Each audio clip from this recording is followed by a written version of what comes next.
What's going on, guys, and welcome back to another episode in my Football Manager series. This is episode number 13. And today we're returning with two big games with our Cherries against Brentford home and Liverpool away as we aim to secure survival in the Premier League. Before we get to the games though, shout out for getting on off camera, and also a new signing on deadline day as well. Let's get to that first.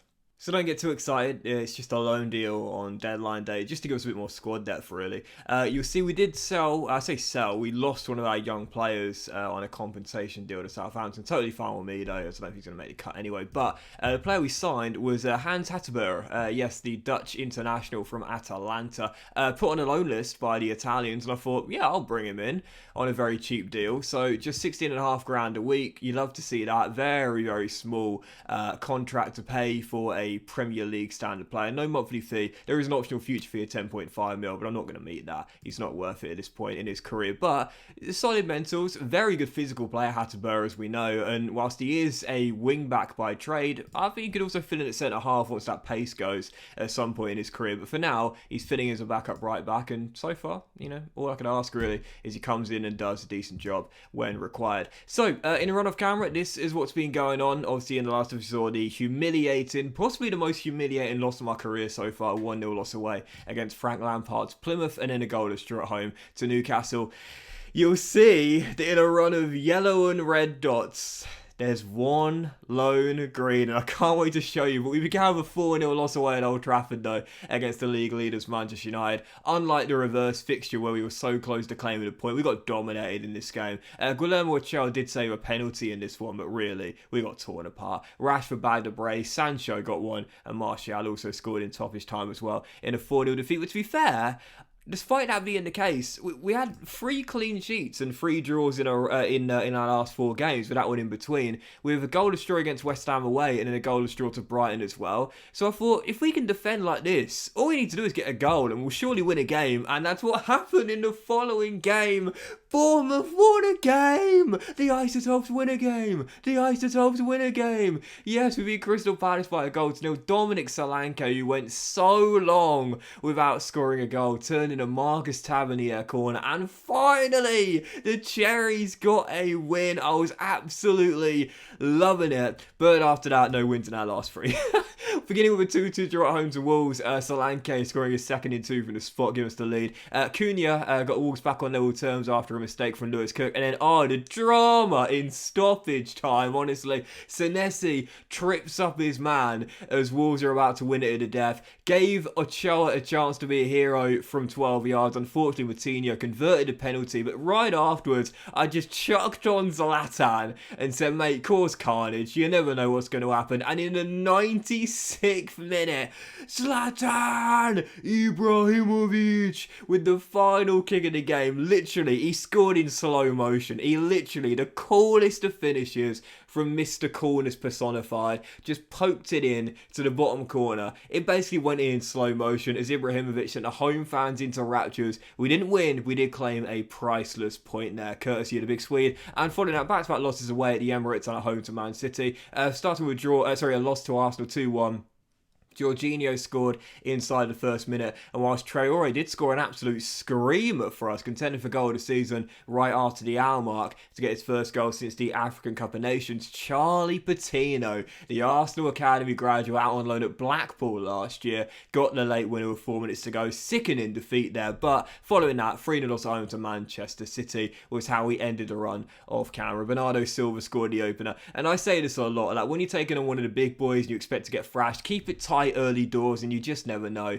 Conceding in 6 minutes, never a great start, is it? Haaland also bagged the first half brace. We lost comfortably by 3-0. So yes, it's been a terrible run since November. We've only won once since that victory over Spurs. But we picked up a few draws here and there, and I said it in the very last episode. If we were to draw every single game between now and the end of the season, we'd get to 40 points and we'd be safe.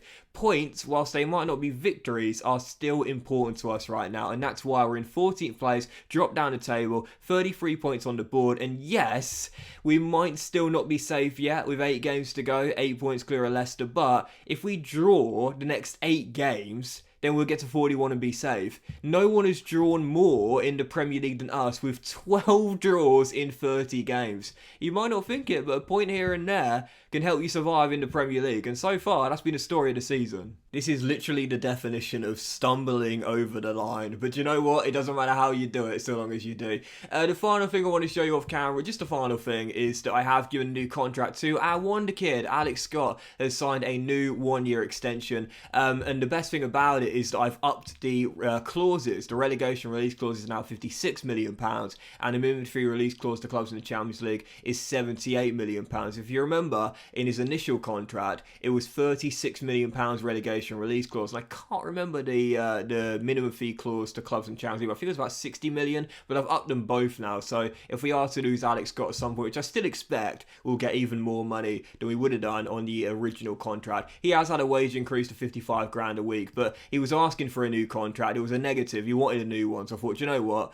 Let's just tie this guy down, and if nothing else, we'll make sure those release clauses are a lot more profitable if it does get hit at some point.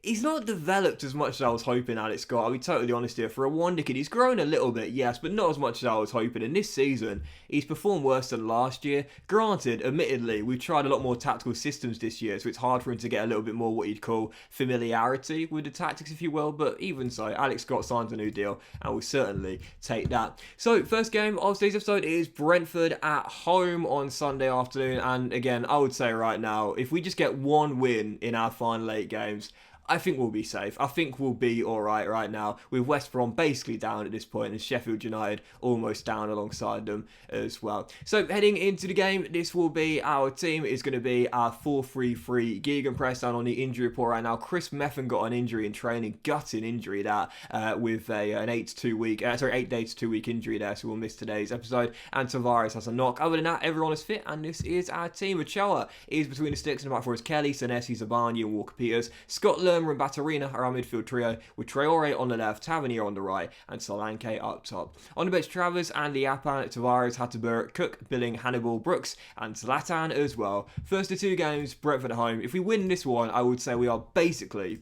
safe. Come on, you Cherries. 12 draws in 30 games is pretty mad, don't get me wrong, but, you know, it's like I said in the last episode, like, seriously, a point, you know, is fine. At this point in the season, a point is totally fine. As Lerma's shot is blocked, but Traore turns in the layoff by Solanke, but was the flag up? No, it's not, it stands, and it's the perfect start, 30 seconds. That's the quickest goal we've scored since I've arrived at Bournemouth. Lerma's shot deflected, but Solanke keeps it alive, offloads to Traore.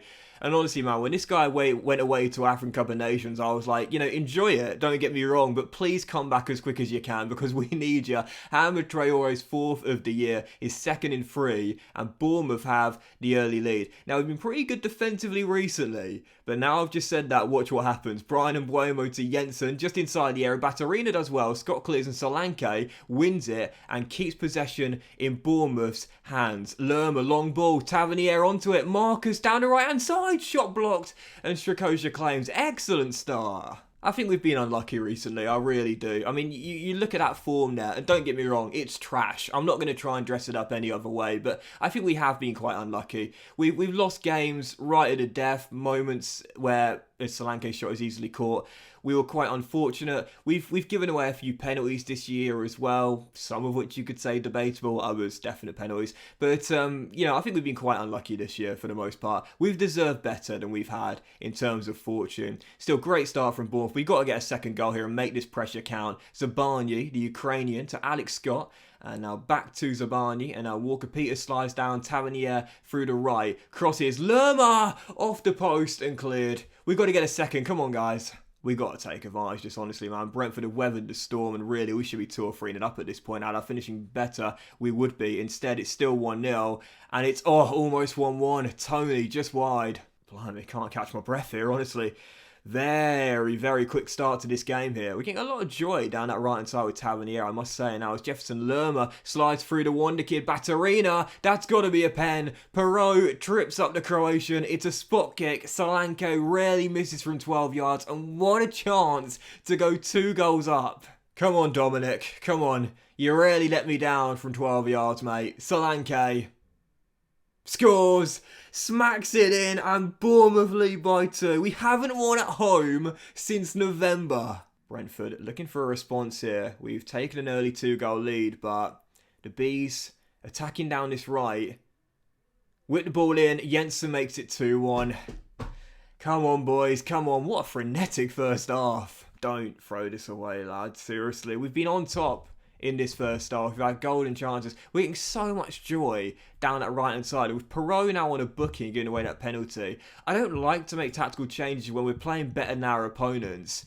And we're also currently in front. But I'm going to do it here. And I'm going to ask the boys to play down the right a bit more. And try and run at the defence and get Perot that second yellow card. Because at the moment, Tavernier is having a lot of joy down that flank. And KWP on the overlaps as well. So let's begin the second half. We're leading by 1. I'm going to say you're capable of even better. I know we can get another 2-goal cushion and wrap this game up. Let's do it. Oh, no. No. Oh. Oh. Bournemouth hanging on in there, man. Seriously, that sums up my career so far. Hanging on in there. Still leading by 1. Come on, guys, honestly. We should wrap this up here. We've been the better team. One more goal and I think we'll do it. Brentford off to a good start in this second half, though. However, as we win it back, we'll pass our way forward. And now Traore sends it through. Solanke's 1-on-1. Surely! No! Strakosha with the save.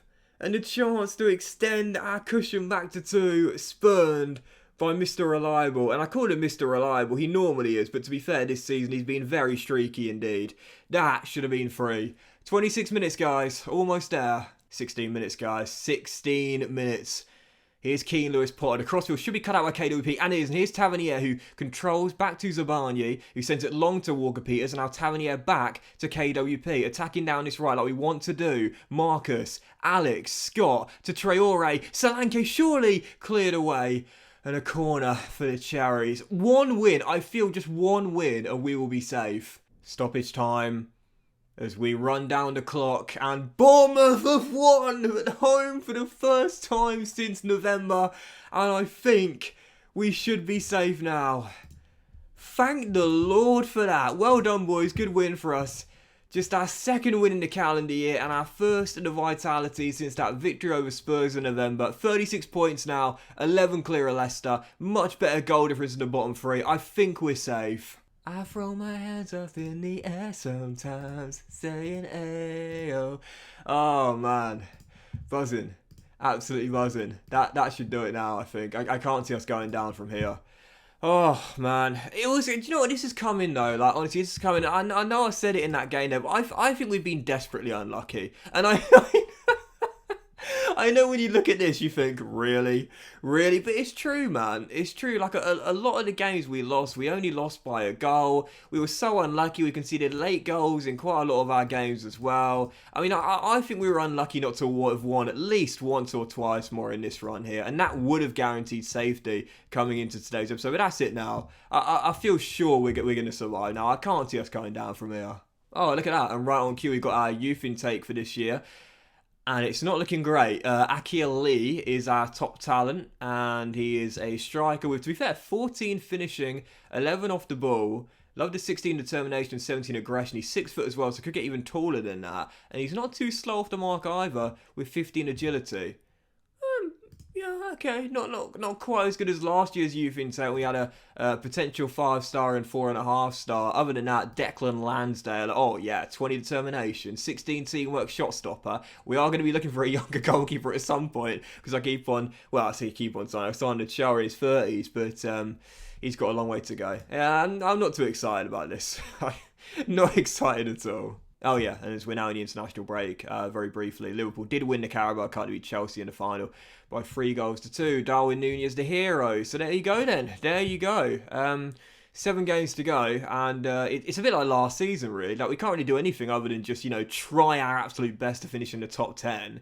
And now it's just all about making sure we have a strong finish and start planning for next year's transfer window. To be fair, I'm not looking forward to the next transfer window, I'll be honest, because of how hard it was last season. And granted, I understand the frustration, when people want to see loads and loads of wonder kids and stuff like that. But I've said this before, like, if you don't play Football Manager, you've got to realise, like, this is a game where it's a lot more realistic than FIFA in the sense that we can't just go ahead and buy Gavi or Pedri. Whether we had the money or not, it doesn't matter. Put it this way, Emi Martinez last year would have rather stayed in the Championship than come and played for me, because Bournemouth are a club with a very, very low reputation, all things considered, compared to other teams in the Premier League. We've got very low finances.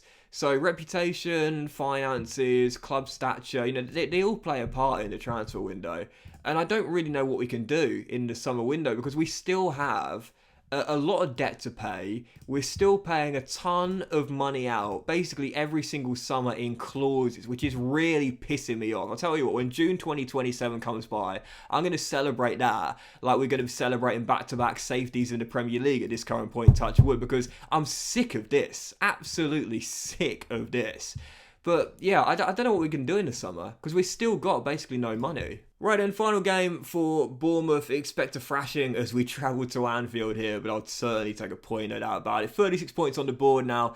Again, 11 points clear of Leicester. They're at home to Wolves today. So, yeah, I think we're going to be okay. I'd say now that win against Brentford's basically done it. One more win pretty much all but guarantees it. And even just a point here or there I would certainly take. So, well, I'm a winning formula. I don't get to say that very often. And this is our team. 4-3-3, same lineup, same bench. Chachara in goal. Back four of Kelly, Senesi, Zavani and KWP with Scott Lerner and Batterina through the middle. Traore and Tavernier on the flanks and Solanke up top. On the bench, Travers, Andy Apan, Tavares, Hatterberg, Cook, Billing, Hannibal, Brooks and Ibrahimovic as well. Sorry.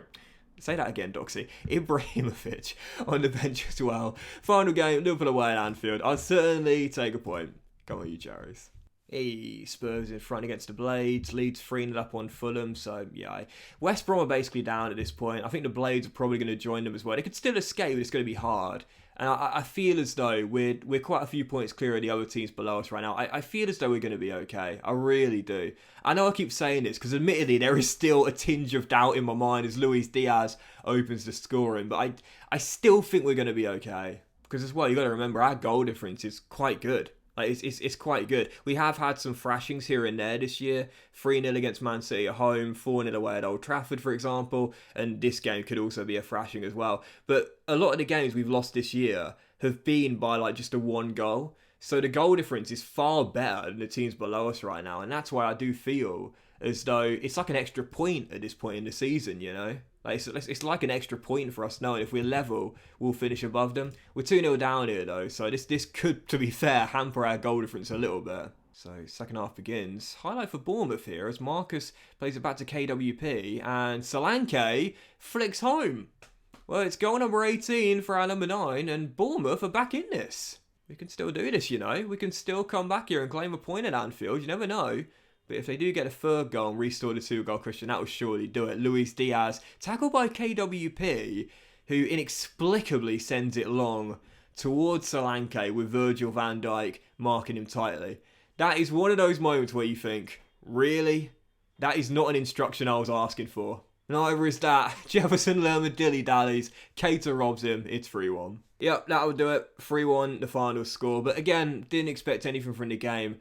And to be honest, the fact that our goal difference doesn't take a massive hammering is totally fine with me. Don't worry about it, boys. Don't worry about it. We know we are basically safe at this point. I still can't see us going down. I keep repeating that because I'm still a little bit nervous, but I do feel confident. What we'll do is we'll end the episode here with the late kickoffs being played today, and we'll play Sunday's fixtures as well, because Leicester are home to Wolves, and they're in 18th place right now. And then tomorrow, you've got Norwich versus Everton. That's a massive battle down the bottom of the table. So let's advance through the final evening kickoffs tonight and hope that Wolves can do us a favour, beat Leicester and keep them in the bottom 3 from closing the gap. Yes, boys, well done. And as Sunday arrives, let's process through the final fixtures this weekend with that Norwich versus Everton game. All eyes on that one there at Carrow Road. Whoever loses might well be thinking, are they going to the Championship? Everton had the great escape last year and somehow survived, but Norwich really need to win that game, I feel, because I still think Leicester will keep themselves up. They've still got a really, really good team. I just don't know why they're performing badly. I mean, that goes for FM and real life, I suppose, really. But even so, as we process through, the fixture ended up being a result where Norwich beat, Jared Brandford, the late leveller, 2-2 there. And that's a perfect result for us, really. It means that both teams don't gather much ground. So we're still 11 clear of Leicester. We are 8 clear of Norwich. We've got a far superior goal difference than really all the teams below us other than Everton. I think we're going to be okay. I think we're going to be okay. Right, guys, we shall leave it there. So big thank you for watching today's episode. If you have enjoyed it, then please do drop a like. We'll return in the next episode. I'll tell you what I'll do. We'll play through to the end of the season where we'll take on Chelsea at Stamford Bridge. If we go into free fall and the teams below us start gathering pace, then I'll come back slightly earlier. But right now, 11 points clear. I think we're going to be okay. So I'll probably just come back for the final game, which is Chelsea away at Stamford Bridge. If we are in a bit of trouble, I'll come back earlier. Thanks for watching, guys. Much love to you all. And I'll probably see you for the season finale of my Football Manager save very soon.